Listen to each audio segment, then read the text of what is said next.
হরে কৃষ্ণ ভক্তিপদ চ্যানেলে আপনাদের সকলকে স্বাগত। আজ আমরা আলোচনা করব উত্থান একাদশীর মাহাত্ম্য নিয়ে।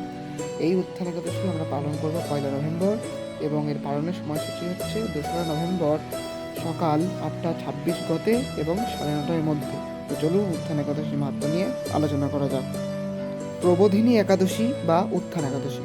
মহারাজ যুধিষ্ঠির বলিলেন, হে মানদ, কার্তিক মাসের শুক্লপক্ষে একাদশীর নাম আমার নিকট কৃপাপূর্বক বর্ণনা করুন।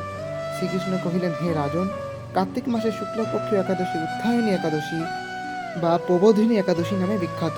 ইহা ব্রহ্মা পূর্বে নারদের নিকট কীর্তন করিয়াছিলেন, এখন তুমি তাহা শ্রবণ করো। দেবর্ষি নারদ প্রজাপতি ব্রাহ্মণকে বলিলেন, হে মহাত্মন, যে একাদশীতে ভগবান শ্রী গোবিন্দ শয়নাবস্থা হইতে জাগরিত হন, সেই প্রবোধিনী বা উত্থান একাদশীর মহিমা আমার নিকট সবিস্তারে কীর্তন করুন। ব্রহ্মা বলিলেন, হে মুনিশ্রেষ্ঠ, উত্থান একাদশী যথার্থই পাপনাশিনী, পুণ্যবর্ধিনী ও মুক্তিপ্রদা। উক্ত একাদশী ব্রত নিষ্ঠার সহিত পালন করিলে সহস্র অশ্বমেধ যজ্ঞ ও শত শত রাজসূয় যজ্ঞের ফল অনায়াসে লাভ হয়। আর জগতে দুর্লভ বস্তুর প্রাপ্তির কথা কি বলিব। এই একাদশী ভক্তিপরায়ণ ব্যক্তিকে ঐশ্বর্য, প্রজ্ঞা, রাজ্য ও সুখ প্রদান করেন। এই ব্রতের প্রভাবে পর্বততুল্য প্রচুর পাপ রাশি বিনষ্ট হইয়া যায়। যাহারা একাদশীতে রাত্রি জাগরণ করেন, তাহাদের সমস্ত পাপ তুলারাশি অগ্নিদগ্ধ হইয়া ন্যায় ভস্মিত হয়। এই ব্রত প্রবাসে শ্রেষ্ঠ মুনিগণের তপস্যার ফল প্রাপ্ত হওয়া যায়। যথাযথভাবে এই ব্রত পালন করিলে আশাতীত ফল লাভ হইয়া থাকে, কিন্তু অধিপূর্বক উপবাস করিলে স্বল্পমাত্র ফলপ্রাপ্তি হয়। যাহারা ঐকান্তিকভাবে এই একাদশীর ধ্যান করেন, তাহাদের পূর্বপুরুষগণ স্বর্গে আনন্দে বাস করেন। এই একাদশীর উপবাস ফলে ব্রহ্ম ইত্যাদি জনিত ঘোরতর নরক যন্ত্রণার হস্ত হইতে নিস্তার পাইয়া বৈকুণ্ঠ গতি লাভ হয়। অশ্বমেধ যজ্ঞ দ্বারাও যাহা সহজে লাভ হয় না। তীর্থে স্বর্ণ প্রভৃতি দান করিলে যে পুণ্য অর্জিত হয়, এই উপবাসে রাত্রি জাগরণে সেই সকল অনায়াসে লাভ হয়। যিনি সঠিকরূপে উত্থান একাদশীর ব্রতানুষ্ঠান করেন, তাহার গৃহে তীর্থভ্রমণের সমস্ত তীর্থ আসিয়া উপস্থিত হয়। হে নারদ, বিষ্ণুর প্রিয়তমা এই প্রবোধিনী একাদশীর উপবাস করিলে সর্বশাস্ত্রে জ্ঞান, যোগ ও তপস্যায় সিদ্ধিলাভ করতে মুক্তি প্রাপ্তি হয়। যিনি সমস্ত ধর্ম পরিত্যাগপূর্বক ভক্তি ভরে এই ব্রত উপবাস করেন, তাহাকে আর পুনর্জন্ম গ্রহণ করিতে হয় না। এমনকি মন ও বাক্য দ্বারা অর্জিত পাপরাশিও শ্রী গোবিন্দের অর্জনে বিনষ্ট হইয়া যায়। হে বৎস, এই ব্রতে শ্রদ্ধার সহিত শ্রী জনার্দনের উদ্দেশ্যে স্নান, দান, জপ ও হোমাদি করিলে অক্ষয় ফল লাভ হয়। যাহারা উপবাসের দিনে শ্রীহরির প্রতি ভক্তি প্রদর্শনপূর্বক দিন যাপন করিবেন, তাহাদের পক্ষে জগতে দুর্লভ বলিয়া কিছু থাকিবে না।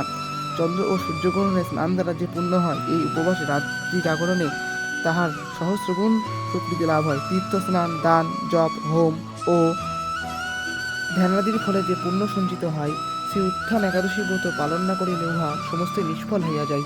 হে নারদ, শ্রী হরিবাসরে সর্বকাম ফলপ্রদ শ্রী জনার্দনের পূজাদি বিশেষ ভক্তি সহকারে করিবে, নতুবা শত জন্মজর্জিত পুণ্য ফল বিফল হয়। পরান্ন গ্রহণ না করিলে চন্দ্রায়ণ ব্রতের ফল লাভ হয়। হে বৎস, যিনি কার্তিক মাসে সর্বদা ভগবৎ শাস্ত্রাদি অধ্যয়ন করেন, তিনি সর্বপাপমুক্ত হইয়া স্বর্গযজ্ঞের ফলভাগী হন। ভগবান হরিভক্তিপর শাস্ত্রে কীর্তনে যেরূপ সন্তুষ্ট হন, দান, জপ ও যজ্ঞ প্রভৃতির দ্বারা তদ্রূপিত হন না। এই মাসে শ্রী বিষ্ণু গুণ লীলাদি শ্রবণ কীর্তন অথবা শ্রীমদ্ ভাগবতাদি পাঠ দ্বারা শত শত গোদানের ফল অনায়াসে প্রাপ্ত হওয়া যায়। অতএব হে মুনিবর, কার্তিক মাসে সমস্ত গৌণ ধর্ম বর্জনপূর্বক শ্রী কেশবের অগ্রে হরিকথা শ্রবণ ও কীর্তন করা কর্তব্য।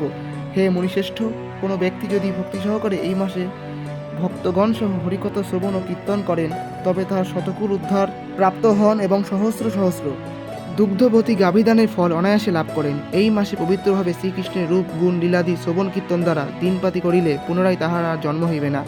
এই মাসে বহু ফল, মূল, ফুল, আগ্রু, কর্পূর ও কুমকুম দ্বারা শ্রীহরির পূজা করা কর্তব্য। সমস্ত তীর্থ পর্যটনে যে পুণ্য সঞ্চয় হয়, উত্থান একাদশীতে শ্রীকৃষ্ণ পাদপদ্মে অগ্রপ্রদান দ্বারা তাহার কোটিগুণ স্বীকৃতি অর্জিত হয়। শ্রবণ কীর্তন, স্মরণ, বন্দনাদি নবধা ভক্তির সহিত শ্রী তুলসী সেবার জন্য যাহারা বীজ রোপণ, জলসেচনাদি করেন, তাহারা মুক্তি লাভ করতে সহস্র সহস্র বৎসর বৈকুণ্ঠে বসবাস করেন। হে নারদ, সহস্র সুগন্ধি পুষ্প দ্বারা দেবতার অর্চন করিলে বা সহস্র সহস্র যজ্ঞ ও দানে যে ফল লাভ হইয়া থাকে, এই মাসে শ্রী হরিবাসরে একটিমাত্র তুলসীপত্র ভগবৎচরণে অর্পণ করিলে তাহার অনন্ত কোটিগুণ ফল লাভ হয়। তো এই ছিল উত্থান একাদশীর মাহাত্ম্য। আপনারা সকলেই এই একাদশী মাহাত্ম্য শ্রবণ করবেন এবং ভিডিওটি ভালো লাগলে অন্যের কাছে শেয়ার করে ছড়িয়ে দেবেন। রাধে রাধে।